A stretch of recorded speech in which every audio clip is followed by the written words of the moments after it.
ओम शांति। आज की 13 अगस्त की बाबा की मुरली है। बाबा कह रहे हैं, मीठे बच्चे, स्वर्ग का मालिक बनना है तो बाप से प्रतिज्ञा करो कि हम पवित्र बने। हमको जो अपने विचार है उनको पवित्र रखना है। आपके मददगार जरूर बनेंगे, सपूत बच्चा बनकर दिखाएंगे। किन्हों का हिसाब किताब चुकतू कराने के लिए पिछाड़ी में ट्रिब्यूनल बैठती है। उत्तर, जो क्रोध में आकर बॉम्ब से इतनों का मौत कर देते हैं, उन पर केस कौन करे। इसलिए पिछाड़ी में उनके लिए ट्रिब्यूनल बैठती है। सब अपना अपना हिसाब किताब चुकतू कर वापस जाते हैं। विष्णुपुरी में जाने के लायक कौन बनते हैं, जो इस पुरानी दुनिया में रहते भी इससे अपनी दिल नहीं लगाते। बुद्धि में रहता है अब हमें नई दुनिया में जाना है, अब हमें सतयुग में जाना है, इसलिए पवित्र बनना जरूरी है। पढ़ाई ही विष्णुपुरी में जाने के लायक बनाती है। तुम पढ़ते इस जन्म में हो, पढ़ाई का पद दूसरे जन्म में मिलता है। जो बाबा हमको इस जन्म में पढ़ा रहे हैं उसका फल हमें सतयुग में मिलेगा। गीत है, तुम ही हो माता। महिमा गाते हैं बेहद के बाप की, क्योंकि बेहद का बाप बेहद की शांति और सुख की वर्षा देते हैं। परमात्मा जो है वो समुद्र है, शांति का, प्यार का, खुशी का वो समुद्र है। तो हमको उसी से जो है वो सब मिलता है। भक्ति मार्ग में पुकारते भी हैं, बाबा आओ, आकर हमें सुख और शांति दो। भारतवासी 21 जन्म सुख धाम में रहते हैं। बाकी जो आत्माएं हैं वह शांति धाम में रहती हैं। तो बाप के 2 वर्षे हैं, सुखधाम और शांति धाम। इस समय न शांति है न सुख है, क्योंकि भ्रष्टाचारी दुनिया है।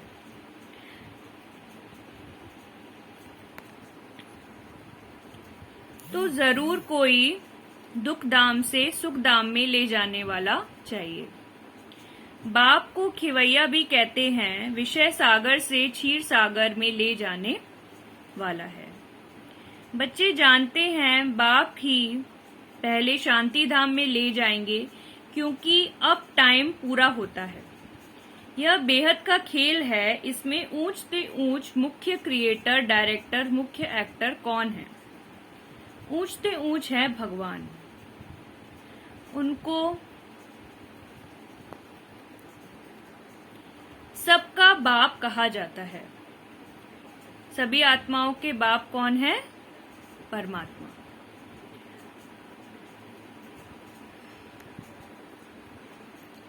वह स्वर्ग का रचयिता है।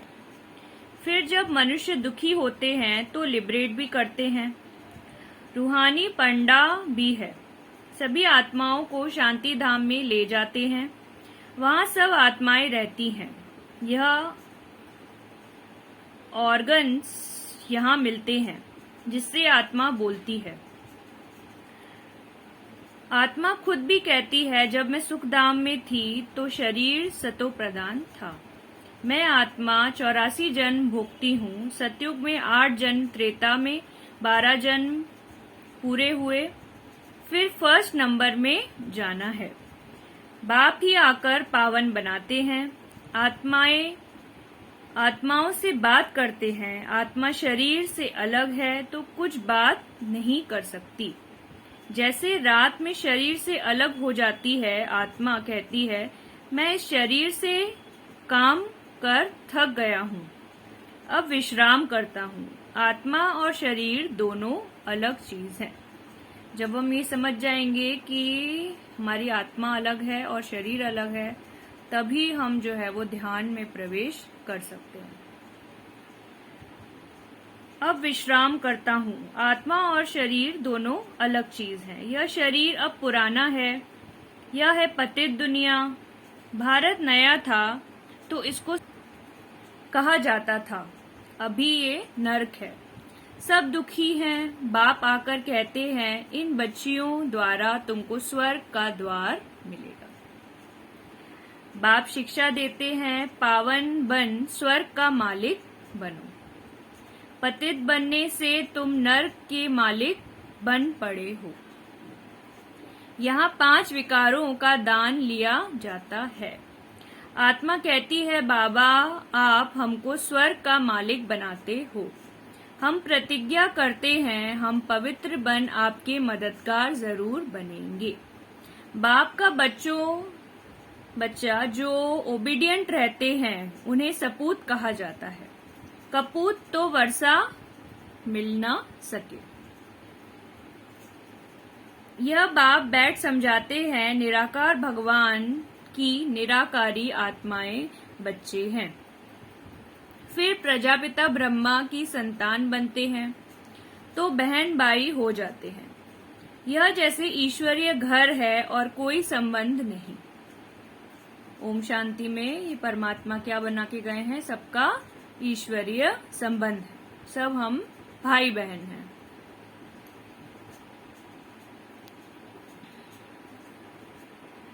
भले ही घर में मित्र संबंधी आदि को देखते हैं, परंतु बुद्धि में हम बाप दादा के बने हैं।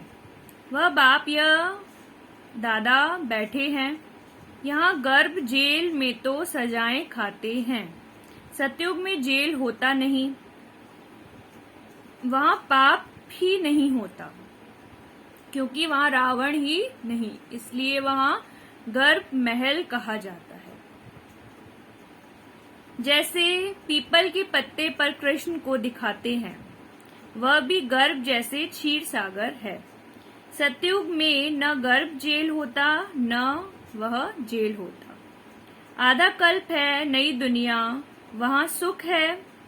जैसे मकान पहले नया होता है फिर पुराना होता है, वैसे सतयुग है नई दुनिया, कलयुग है पुरानी दुनिया।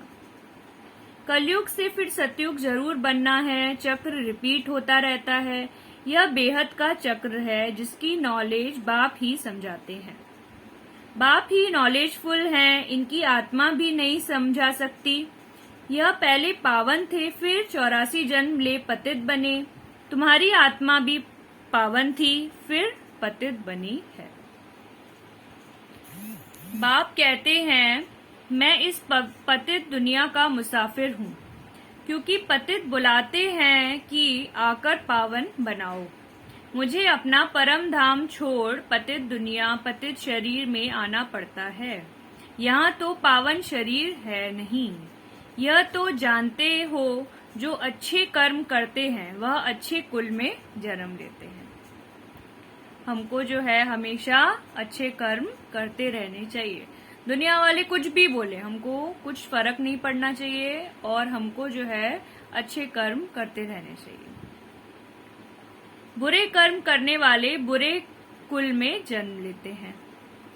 अब तुम पवित्र बन रहे हो। पहले पहले तुम विष्णु कुल में जन्म लेंगे। तुम मनुष्य से देवता बनते हो। आदि सनातन धर्म किसने स्थापन किया, यह कोई भी नहीं जानता, क्योंकि शास्त्रों में 5000 वर्ष के चक्र को लाखों वर्ष दे दिया है। यही भारत स्वर्ग था, अब तो नर्क है। पहले जो भारत था वो क्या था, सोने की चिड़िया, ये सब हम जानते हैं। अब तो नर्क है। अब जो बाप द्वारा ब्राह्मण बनेंगे वही देवता बनेंगे। स्वर्ग का द्वार देख सकेंगे। स्वर्ग का नाम ही कितना अच्छा है। देवी देवता वाम मार्ग में आते हैं, तब पुजारी बनते हैं। सोमनाथ का मंदिर किसने बनाया? सबसे बड़ा है यह सोमनाथ का मंदिर, जो सबसे साहूकार था। उसने ही बनाया होगा, जो सतयुग में पहले महाराजा महारानी लक्ष्मी नारायण थे। वही जब पूज्य से पुजारी बनते हैं तो शिव बाबा, जिसने विश्व का मालिक बनाया है, उनका मंदिर बनाते हैं। खुद कितना साहूकार होंगे, तब तो इतना मंदिर बनाया जिसको मोहम्मद गजनवी ने लूटा। जो ये मोहम्मद गजनवी आए, इन्होंने हमारे मंदिरों को लूटा। सबसे बड़ा मंदिर है शिव बाबा का, वह है स्वर्ग का रचयिता। खुद मालिक नहीं बनते हैं। बाप जो सेवा करते हैं उसको निष्काम सेवा कहा जाता है। बच्चों को स्वर्ग का मालिक बनाते, खुद नहीं बनते। खुद निर्वाण धाम में बैठ जाते हैं। जैसे मनुष्य 60 वर्ष के बाद वानप्रस्थ में जाते हैं, सत्संग आदि करते रहते हैं, कोशिश करते हैं हम भगवान से जाकर मिलें, परंतु कोई मेरे से मिलता नहीं। सबका लिबरेटर गाइड एक ही बाबा है और सभी हैं जिस्मानी यात्रा कराने वाले। अनेक प्रकार की यात्रा करते हैं, यह है रूहानी यात्रा। बाप सभी आत्माओं को अपने शांति धाम में ले जाते हैं। अभी तुम बच्चों को बाप विष्णुपुरी में ले जाने के लायक बना रहे हैं। बाप आते ही हैं सेवा करने। बाप कहते हैं इस पुरानी दुनिया में कोई से दिल नहीं लगाओ, अब जाना है नई दुनिया में। तुम आत्माएं सब ब्रदर्स हो। इसमें मेल भी है, फीमेल भी है। सत्संग में तुम पवित्र रहते थे, सतयुग में तुम पवित्र रहते थे। उसको कहा ही जाता है पवित्र दुनिया। यहाँ तो 5-7 बच्चे पेट चीरकर भी निकालते हैं। सतयुग में लॉ बना हुआ है, जब समय होता है तो दोनों को साक्षात्कार हो जाता है कि अब बच्चा होने वाला है। उसको कहा जाता है योग बल। पूरे टाइम पर बच्चा पैदा हो जाता है। कोई तकलीफ, रोने की आवाज नहीं। आजकल तो कितनी तकलीफ से बच्चे पैदा होते हैं। यह है ही दुखधाम। सतयुग है ही सुखधाम। तुम पढ़ाई पढ़ रहे हो सुखधाम का मालिक बनने की। इस पढ़ाई का फल तो इसी जन्म में भोगते हैं। तुम इस पढ़ाई का फल दूसरे जन्म में पाते हो। बाप कहते हैं मैं तुमको स्वर्ग का मालिक बनाता हूँ। जिनको भगवान भगवती कहते हैं, लक्ष्मी भगवती, नारायण भगवान, सतयुग में उन्हों को किसने बनाया, जबकि कलयुग अंत में कुछ नहीं है। भारत देखो कितना कंगाल है। मैं ही सबको सदगति देने आता हूँ। सतयुग त्रेता में तुम सदा सुखी रहते हो। बाप इतना सुख देते हैं जो भक्ति मार्ग में भी फिर उनको याद करते हैं। बच्चा मर जाएगा तो भी कहेंगे हे भगवान हमारा बच्चा मार डाला। बाप कहते हैं जबकि तुम कहते हो सब कुछ ईश्वर ने ही दिया है, उसने ही लिया है, फिर रोते क्यों हो, मोह क्यों रखते हो। सतयुग में मोह होता ही नहीं है। वहाँ जब शरीर छोड़ने का टाइम होता है तो टाइम पर छोड़ते हैं। स्त्री कब विधवा नहीं बनती,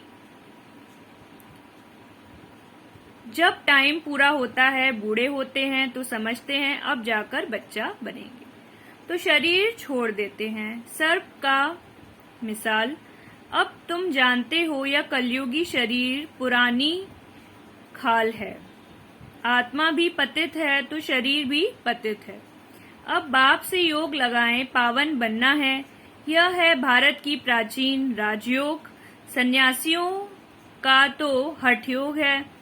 शिव बाबा कहते हैं मैं इन माताओं द्वारा स्वर्ग का द्वार खोलता हूँ। माता गुरु बिगर किसका उद्धार नहीं हो सकता है।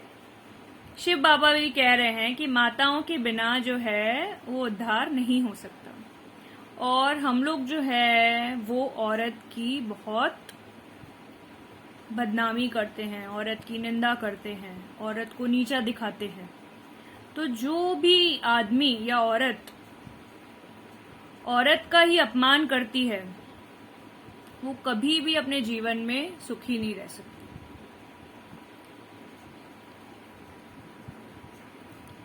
सबको कहते हो मौत सामने खड़ा है, बाप को याद करो, सब खत्म हो जाना है। बॉम्ब्स आदि बनाने वाले खुद भी मानते हैं कि इससे विनाश होना है। परंतु हमें कौन प्रेरता है पता नहीं। समझते हैं एक बम फेंकने से सब खत्म हो जाएंगे, बाकी थोड़ा समय है जब तक तुम कांटों से फूल बन जाओ। यह है कांटों की दुनिया, भारत ही फूलों की दुनिया थी। अब है वैशल्य, फिर होगा शिवालय, अर्थात शिव द्वारा स्थापन किया हुआ स्वर्ग। भगवान तो एक ही निराकार है, मनुष्य को कभी भगवान नहीं कह सकते। दुख हरता सुख करता एक ही बाप है। भगवानुवाच, मैं तुमको नर से नारायण बनाता हूँ। यह पुरानी पतित दुनिया अब खत्म होने वाली है। मैं पतित से पावन देवता बनाता हूँ, फिर तुम चले जाएंगे अपने घर।